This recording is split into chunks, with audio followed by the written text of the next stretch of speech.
પહેલાં તો ગોંડલની અંદર જે પરિસ્થિતિ છે એ પ્રમાણે એસપી સાહેબે જે કામગીરી કરી છે અને ગોંડલની અંદર જે કહેવાય ને કે દારૂ ડ્રગ્સ જેવા દૂષણો જે હતા, શેર બજારના સટ્ટાઓ રમાતા હતા અને બીજા ત્રીજા 2 નંબરના જે ધંધાઓ હતા એ બધા બંધ કરાવ્યા, એ બદલ એસપી સાહેબને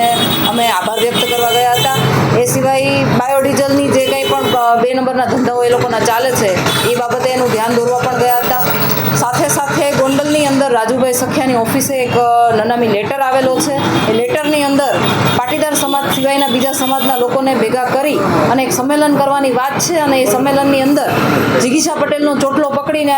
સ્ટેજ ઉપર લાવવાના છે એવી કંઈક વાત છે. એ બાબતે અમે ફરિયાદ આપવા માટે ગયા હતા, પરંતુ એ ફરિયાદ માટે અમે રાજુભાઈ સખિયા ત્યાંથી અરજી કરશે અથવા તો હવે અમે વિચારીશું કે રાજુભાઈ સખિયાને અરજી કરવી કે અમદાવાદથી હું પોતે ફરિયાદ કરું છું. પણ આગામી દિવસોમાં અમે આ બાબતે કાયદાકીય લડાઈ લડવાના છીએ અને આ નનામી જે લેટર આવેલો છે એ બાબતે હું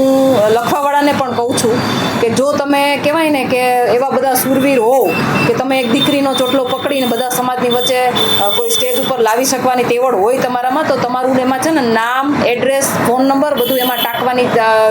પેલી રખાય, એક હિંમત રખાય, જે તમે રાખી નથી. અને બીજા બધા સમાજના આગેવાનો પણ મારી સાથે છે એટલે એમને પણ કહેવા માગું છું કે આવી બધી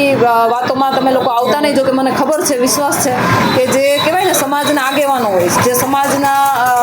કહેવાય ને કે નેતૃત્વ કરતા હોય, સમાજની આગેવાની કરતા હોય અને એ લોકો સમાજના હિત માટે વાતો કરતા હોય, હિત માટેની કાર્યવાહી કરતા હોય, એ તમામ લોકો કોઈ દિવસ આવા કોઈ પેલામાં આવે નહીં, એમાં કોઈ દિવસ ભરમાય નહીં. અને આ કોઈ કહેવાય ને કે એક વાહિયાત વાત હતી, પણ છતાંય ઘણી બધી વખત મને આ લોકોના તરફથી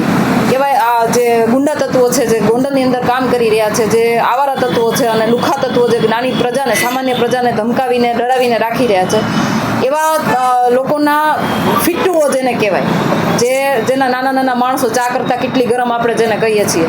એ લોકોની મને ઘણી બધી વખત ધમકીઓ આવતી હોય છે. પણ આજ વખતે લેખિતમાં ધમકી આવી છે ને એટલા માટે હું આ કાર્યવાહી કરવા માગું છું. હા, મેં પોલીસ પ્રોટેક્શનની માંગણી કરી છે, પરંતુ કદાચ મને પોલીસ પ્રોટેક્શન ના પણ મળે તો પણ હું મારી રીતે એટલી સક્ષમ છું કે આવા કેટલા પણ આવશે ને તો હું એની સામે લડી લઈશ. વિડીયો જોવા માટે અમારા સોશિયલ મીડિયા પેજને લાઇક કરો, શેર કરો અને વધુ માહિતી માટે બન્યા રહો મોરબી ન્યૂઝ સાથે.